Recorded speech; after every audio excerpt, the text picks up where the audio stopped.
People of all types, all nationalities, all ethnic persuasions are being threatened by extortion ring terrorists in every part of the world. You might find this shocking or disturbing because the news has not informed the public.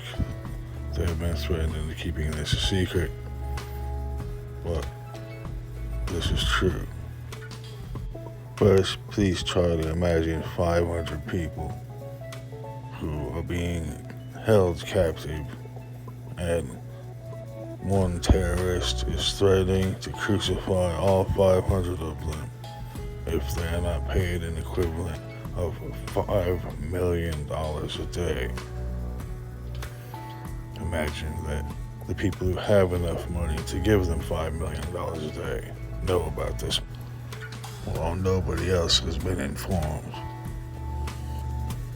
Picture 500 people who are very seriously in danger of being crucified, and billionaires who could easily afford to pay $5 million a day to keep them from being crucified. I am suggesting that this case scenario is very real and that there is more than one instance. Many countries have terrorists in them using a similar method to procure stolen money. It is not always crucifixions. They do not always have these people in captive. They are just in a position to bomb a building or do something that is remotely equivalent.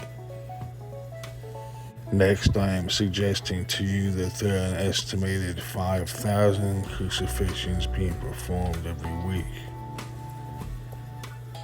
and that there is a way to prevent that from continuing. But such terrorists are obstructing that effort. You might not expect that there are so many people living on this planet that 1% of 1% of 1% of them could literally be crucified in an average month. Or that such a thing could be kept out of the headlines by the people who are doing it. You have to put yourself in the news anchor's position and think that if that's what they told you to say, then that's what you said, because you don't want to risk the consequences of having argued with such people. They're very dangerous. Since this is about money, and because there are so many other very serious tragedies happening on the planet at the same time, I'd like to suggest to you that there is a way for money to be used very intelligently and to quickly eliminate the need for anyone to have a need for an income. If someone invested $4 million and turned it into $10 million, you could say that they profited $6 million and did not actually spend $4 million. And there is a way for people working together. Picture, for example, 120 apartments that are $1,000 a month to live in, and the building costing $4 million to construct. With 20 vacancies, this still brings in $100,000 each month, and as a result, the investor has made $5 million in 5 years. This would suggest that they did not actually pay any money. They profited from an investment. The greed with which people perceive this as, instead of working together and contributing, 40,000 people could each put in $1,000 in the form of $100 a month, and they could, as a result, fund such a thing and not need to continue paying or charging rent to anyone. My point being that some people are so severely criminal that they would not allow us to collaborate our interests for any such noble cause.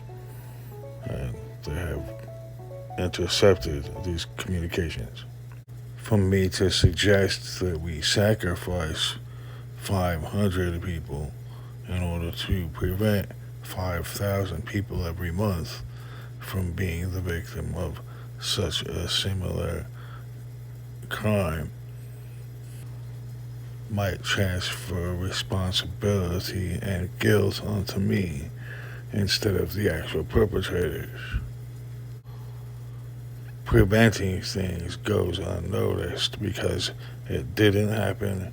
Nobody suspects or understands that it would have happened. And so this type of rescue effort is unrecognized, while some people getting hurt is noticed. That I personally would not injure the wrong people is how I would want to present my cause or my case, and that I am guilty of being a psychopath towards the perpetrators, not the victims, is true.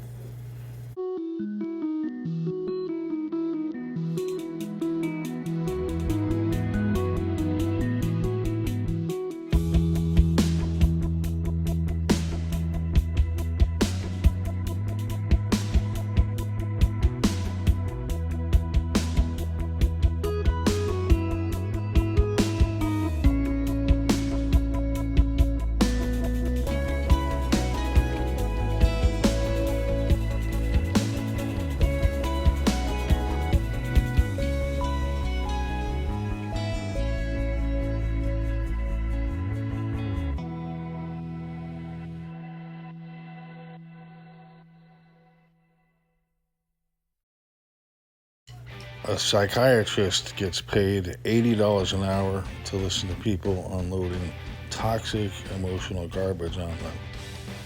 And it's not worth it. No amount of money, in fact, is worth it.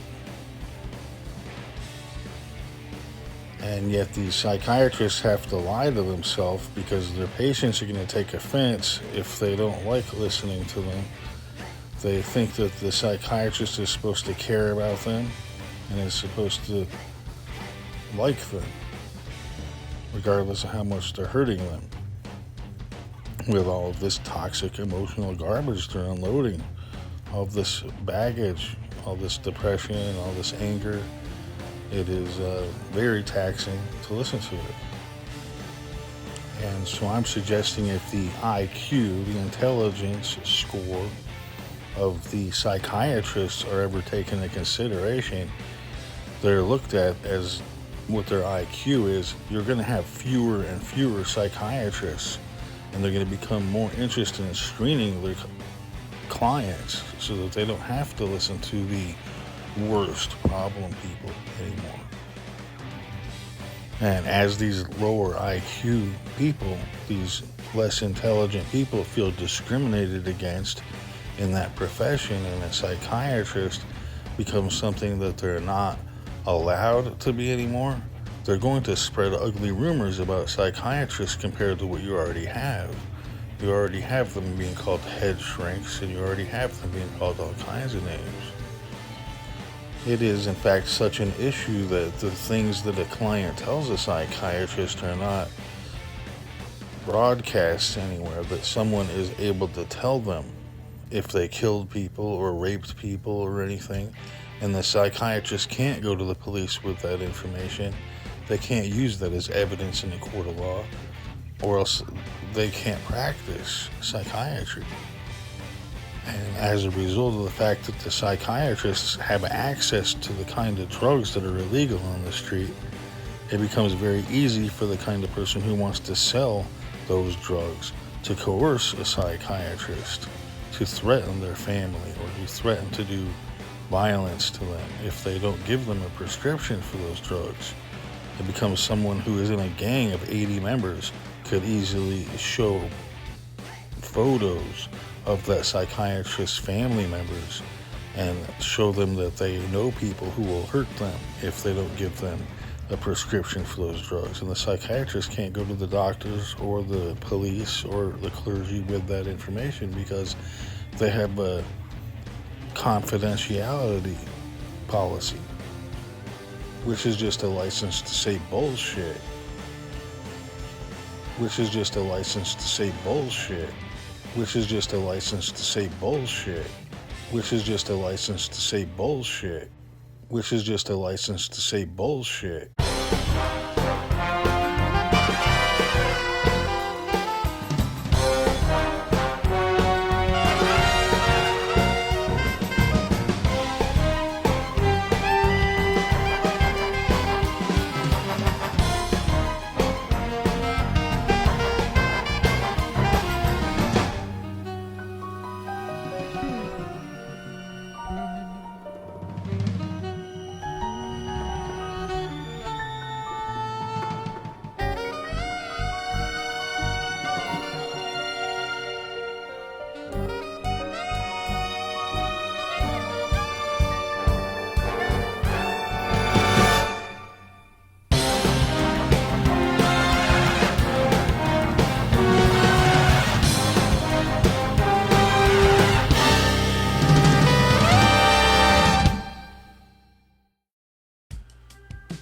Relocating the population to reduce car accident statistics, suicide statistics, diseases, contagious diseases, violence, sex crimes, thefts, murders, abductions, and other serious statistics is best accomplished using escape-proof residences of every kind. Some people can be brought in because they are able to help us. The IQ range above 150 qualifies as the best qualification for this.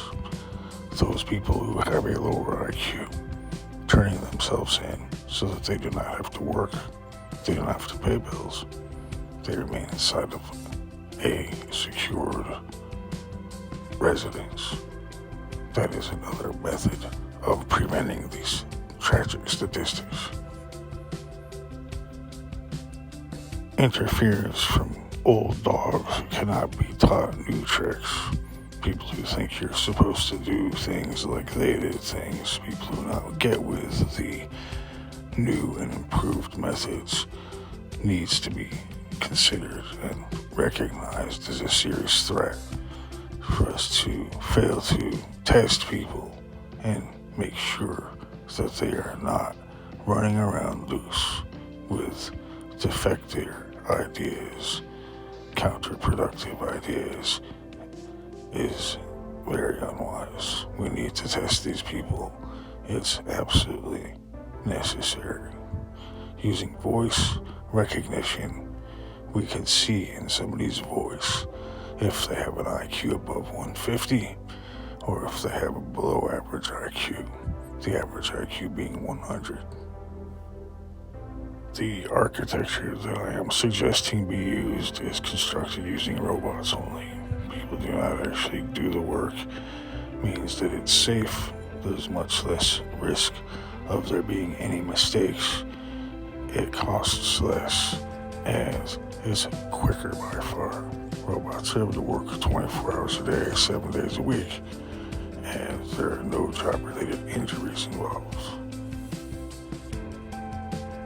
The resulting architecture is intended to be public property. It is not intended to be built for any profitable gain.